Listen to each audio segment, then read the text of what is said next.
Hola,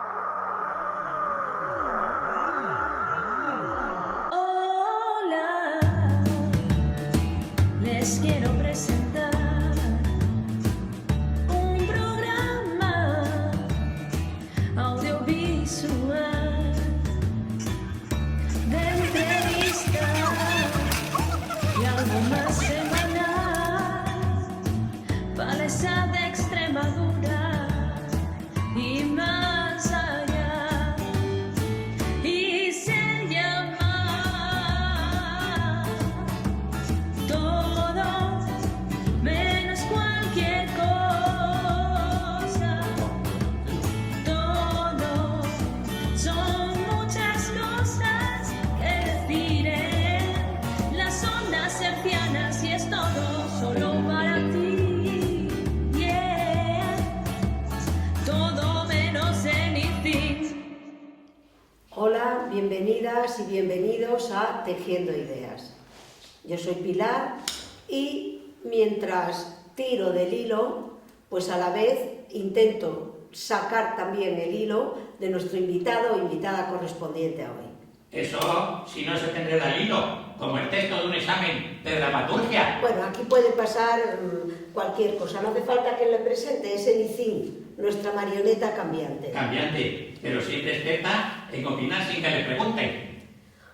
En fin, entre los puntos sueltos y las interrupciones que nunca vamos a controlar, vamos a ver qué nos sale.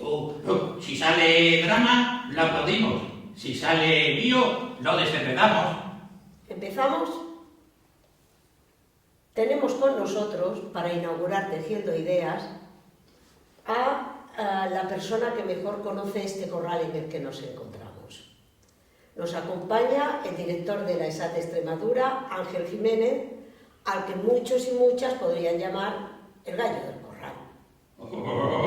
¡Qué criqui! Empezar por el gallo del gallinero. Eso empieza fuerte. Ángel, como persona que eres profesional, como director de orquesta, realmente podemos decir que eres un experto en crear armonía.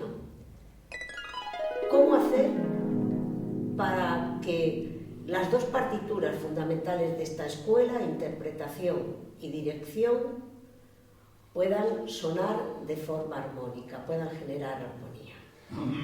Mientras no nos salga un gallo en mitad del concierto, yo filmo la armonía que digas. Bueno, en primer lugar, muchas gracias a Enicín y a ti, Pilar. Gracias por invitarme a este maravilloso programa. Habéis puesto esta televisión que nace hoy maravillosamente bonita y ESAT TV, puede ser. Y bueno, muchas gracias por invitarme. Pues bueno, realmente desde que yo entré en la Escuela Superior de Arte Dramático como director, como sabéis llevo aquí muchos años, pero como director desde relativamente poco tiempo, 2023, uno de los caballos de batalla. En primer lugar, te diría en primer lugar con respeto, es decir, hay que respetar todo tipo de disciplinas y todo tipo de especialidades. Las dos son necesarias y una se retroalimenta a la otra, ¿no? Son muy diferentes, entonces lo único que hacemos es generar diversidad y se pueden compaginar precisamente por esa diversidad. Ten en cuenta que por un lado una especialidad se aprenden actores y actrices, y en la otra especialidad directoras y directores, ¿no? Entonces, evidentemente uno se alimenta de otro.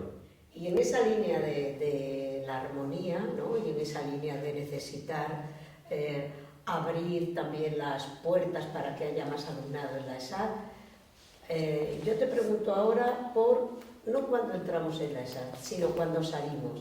¿Hay algún diseño o programa por parte de la escuela que abra oportunidades a los egresados de la ESAT de ambas especialidades para poder trabajar aquí, en nuestra región? O dicho en versión gallinero, cuando salimos del nido hay sitio para que sigamos cacareando por Extremadura, pero cobrando. Como debe ser, por otro lado. Pues mira, si te digo que justo en eso es lo que estoy trabajando con más fuerza y con más ahínco. Un proyecto que está surgiendo es La ESA de Extremadura acaba de nacer, eso en primer lugar. Acaba de renacer, mejor dicho, hace poco tiempo. No por nada, sino simplemente porque nos hemos encontrado una ESA muy bien dotada, muy bien situada. Sin embargo, por desgracia, digo por desgracia porque hay muchas cosas que mejorar, pero es cierto también que estamos mucho mejor colocados que el resto que muchas otras ESA del resto del Estado, que somos 15 en total. Y, claro, en primer lugar, que la sociedad extremeña conozca la ESA. En segundo lugar, que los profesionales de la sociedad extremeña conozcan y respeten la ESA. Esto es algo muy importante que a día de hoy no sucede, o no sucedía.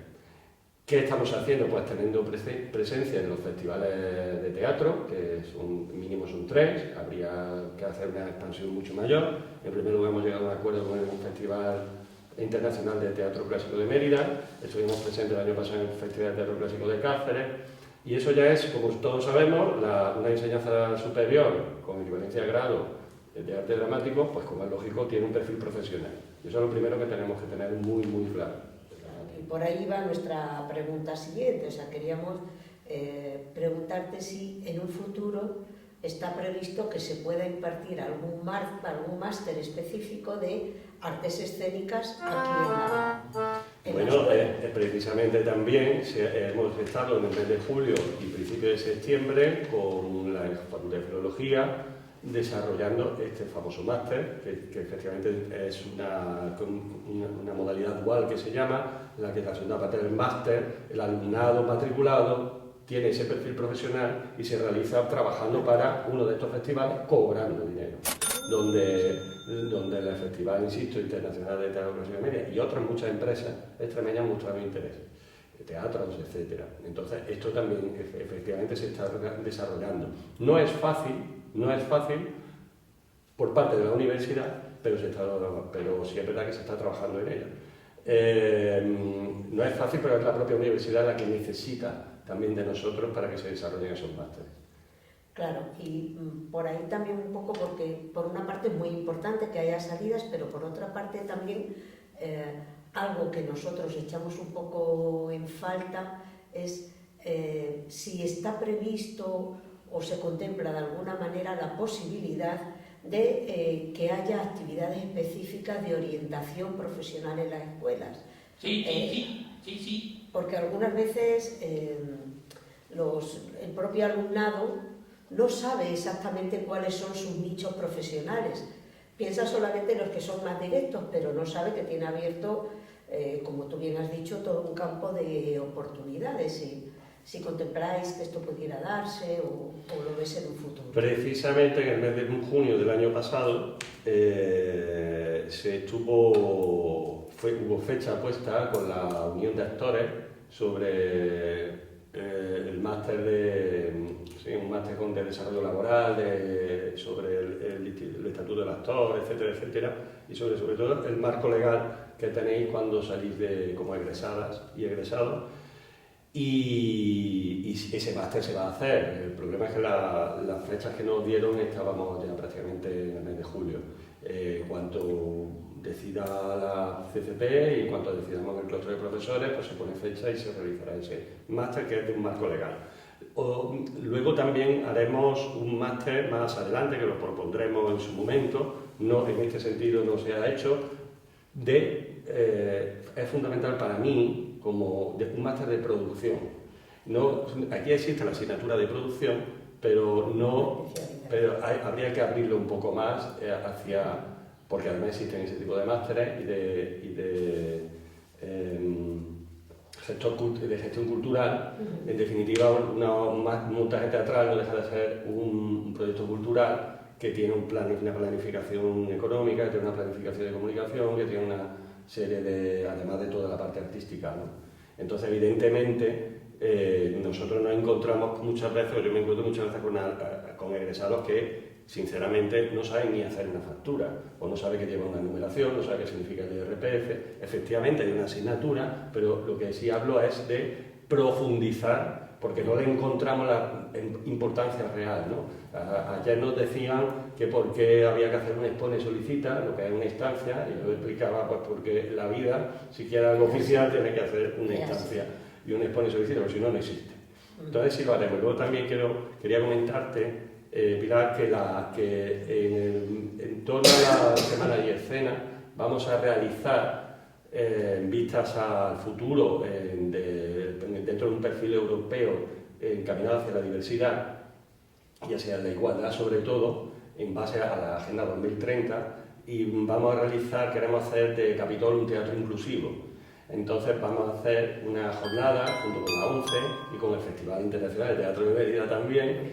Vamos a hacer una jornada de teatro inclusivo, tanto en cuanto a adaptación del propio teatro, como en cuanto al alumnado y cuanto al profesorado, es decir, no solo como espectadores, con todos los recursos artísticos, o sea, todos los recursos tecnológicos que hay hoy en día, sino también en cuanto al propio teatro en sí, desde las propuestas, desde cómo trabajar al profesorado, al alumnado y cómo recibirlo el alumnado. Y solamente tenemos una última pregunta, así muy rapidita y sencillita, ¿no? Sabemos, porque lo hemos comentado ya varias veces, que estáis trabajando en la adaptación del currículum a esa nueva ley que hablamos de las enseñanzas artísticas, ¿no? Así como en pinceladas, pero dos pinceladas, ¿qué aspectos destacarías tú como más importantes de esa adaptación a la nueva ley? ¿Qué aspectos curriculares? Ya has dicho algunos, ¿no? Porque esta idea de la inclusión estará ahí, como la orientación profesional, como todo esto, en fin. ¿Qué alguna otra cosa que tú te parezca que es muy importante lo que estáis haciendo? Pues muy fácil, la investigación, en primer lugar, la parte académica que hoy carece las escuelas, los estudios superiores de arte dramático, tiene que haber un departamento de investigación y por tanto se les genera ese carácter más académico. Es decir, nosotros ahora hay que contar que se borra todo y se vuelve a todos los planes de estudio se rehacen, no es exactamente que se borre todo, pero que sí se adapta absolutamente todo a la autonomía de los centros de enseñanza superior para que tenga una autonomía académica. Ese es el fin del motor de todo. Es decir, para que nosotros no tengamos una dependencia de la universidad, para que tengamos la investigación teatral y en cuanto a arte escénica que debemos tener. Tiene que haber un departamento de investigación y como bien explicábamos hace unos días, nosotros vamos con adelanto porque tenemos una revista que además se está indexando como revista científica y que ese es el germen, el motor, la semilla para que exista una publicación, una proyecta y un proyecto en cuanto a revista de impacto científico. En cualquier caso, no solo eso, sino la redistribución, y acabo de dar una pincelada que solo, sin habernoslo propuesto en el propio desarrollo de la ley, se están ampliando las propias enseñanzas y se están insertando más en la propia sociedad. Sí. Luego hay una parte más personal en cuanto a más personal que nos ocupa más a los docentes, que es la adaptación o el paso de los cuerpos actuales a la homologación con el resto de la 593, que es con los cuerpos de catedráticos de enseñanza superiores de música en los conservatorios. Eso actualmente no existe en arte dramático y yo entiendo, y esto no es información, es algo que yo entiendo, que es por donde van a ir la renovación. Entonces, los que estamos ahora pasaremos a esos cuerpos y todo eso queda por regular, ¿no? Pero desde luego estará mucho más insertada en la sociedad y por supuesto tener por fin la independencia de la propia mucho más insertada en la sociedad, tener la independencia universitaria, de nosotros nos organizamos los másteres, nosotros tenemos la autonomía investigadora y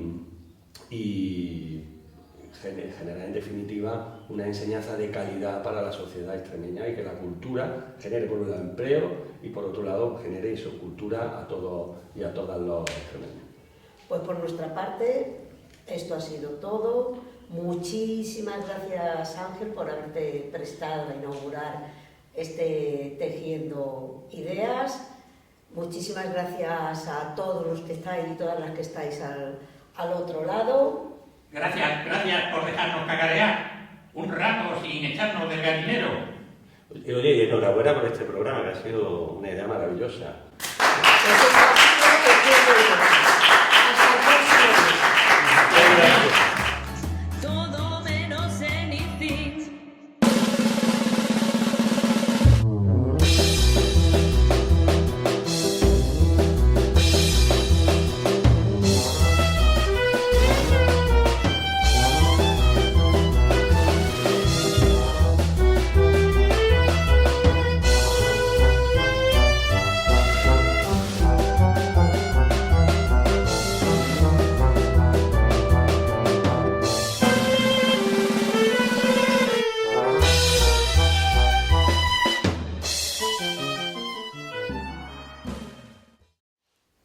Estamos con Pedro Muriel, titular de una concejalía que tiene muchísimas responsabilidades, entre otras la de fondos estratégicos, ¿no?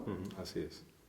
A ver, Pedro, Aldea Lab, Embarcadero, Laboratorio 2.0, espacios singulares que albergan talento. ¿Qué nos puedes decir de esto?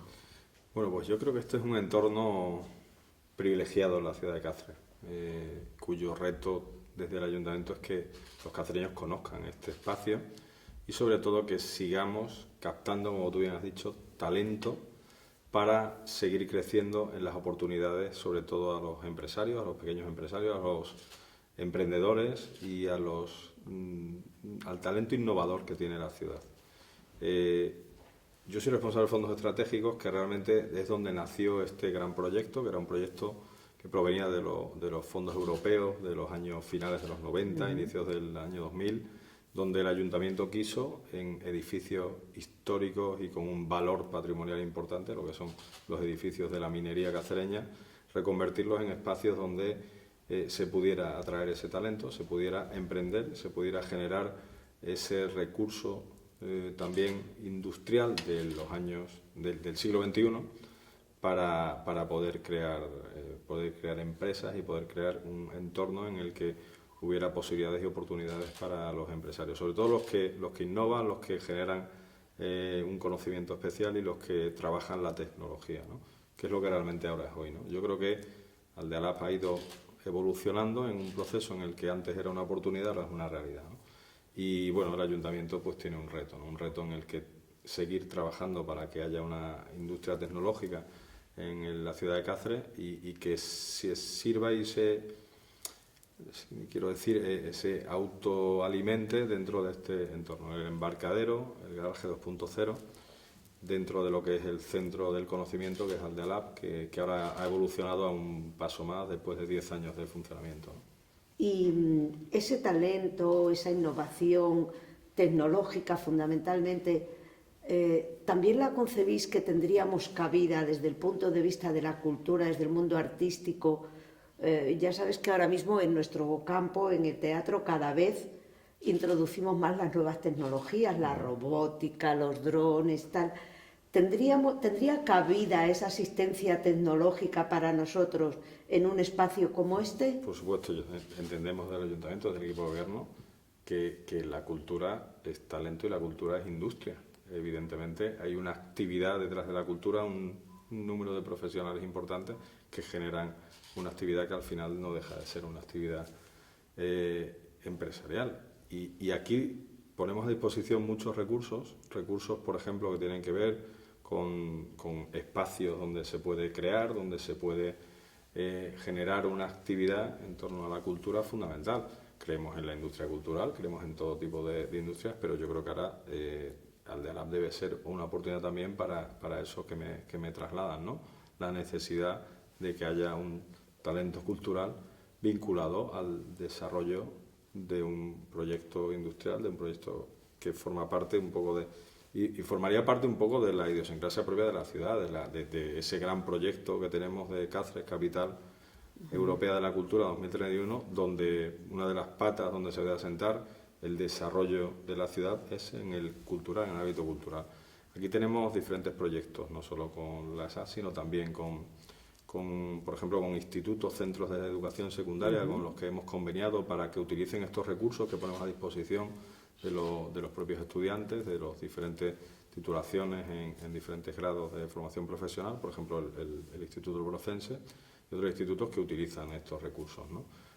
Por supuesto, Aldea Lab nació en su momento para acompañar a ese talento innovador en todos los ámbitos, incluso, bueno, pues comentábamos antes, ¿no? También la economía social, esos proyectos donde entidades de carácter social están utilizando los recursos de Aldea Lab para desarrollar sus proyectos de empleabilidad en el ámbito de la socialización de muchas personas que no han alcanzado en su momento capacidad para entrar en el mundo de su empleabilidad y que ahora sí, a través de esas oportunidades que dentro de esas entidades sociales, fundaciones y otro tipo de entidades están trabajando, ¿no? Ayuda hay diferentes entidades que ya trabajan aquí para hacer ese tipo de proyectos. ¿Y hay algún tipo de... se convoca algún tipo de residencia? Cuando digo residencia, como especie de becas de formación para que... Yo me lo llevo a nuestro campo, ¿no? Supongo que puede haber en otros. Para que profesionales del mundo de las artes puedan completar su formación en instalaciones de este tipo, puedan recibir una formación en el campo tecnológico, pues eso, lo que es una residencia. Nosotros lo que aquí ofrecemos desde el ayuntamiento es los recursos de estas instalaciones, que a través de una serie de normativas que establecemos con las empresas y con todas las entidades que quieren venir, conveniamos normalmente. Después aquí realmente se genera esa unión entre diferentes voluntades de diferentes tipos de empresas. Por ejemplo, hay aquí empresas de comunicación, empresas tecnológicas, como te comentaba antes, empresas que trabajan, por ejemplo, con el mundo de la televisión, con el mundo del análisis, la inteligencia artificial. Aquí, al final, se albergan una serie de empresas que en sí generan una red de comunicación, y nosotros ofrecemos esa posibilidad de utilizar estos recursos, y después también, desde la propia Concejalía de Fondos Estratégicos, tenemos una programación donde hay diferentes actividades, donde todos se unen, donde todos se juntan, y lo que el objetivo final es crear una red de interacción entre todas las empresas y generar esas sinergias necesarias que en el mundo, en la realidad actual, ¿no? Necesitan diferentes empresas, ¿no? Empresas de comunicación que pueden establecer relaciones con empresas tecnológicas. Ahora tenemos, por ejemplo, el gran reto de la inteligencia artificial, donde residen aquí ya empresas, emprendedores que están trabajando en ese ámbito con la propia administración local, con el ayuntamiento, con otras administraciones y con otras empresas. Entonces, bueno, tal y como lo concibes como una residencia aquí, se ofrece esa oportunidad, y por supuesto que estaríamos encantados de poder recibir a creadores a ese ámbito, digamos, de la cultura, que pudieran crecer, que pudieran madurar y crecer con el resto de sinergias que se producen aquí en Aldealab, ¿no? En este entorno. Pues esperamos que en un futuro quizá podamos contar también con este tipo de recursos. Te damos las gracias. Gracias a vosotros, encantados. Venga, y encantadas de haber pasado este rato contigo. Repito que estamos encantados y abiertos desde el ayuntamiento, desde el equipo de gobierno, a seguir creciendo en este entorno Aldealab, a poner los recursos a disposición de todas las personas y profesionales que lo requieran, y sobre todo seguir creando esa red, como bien decía, fundamentada en importante, seguir tejiendo ideas. Efectivamente. Gracias. Encantado. Un placer. Yeah. Todo menos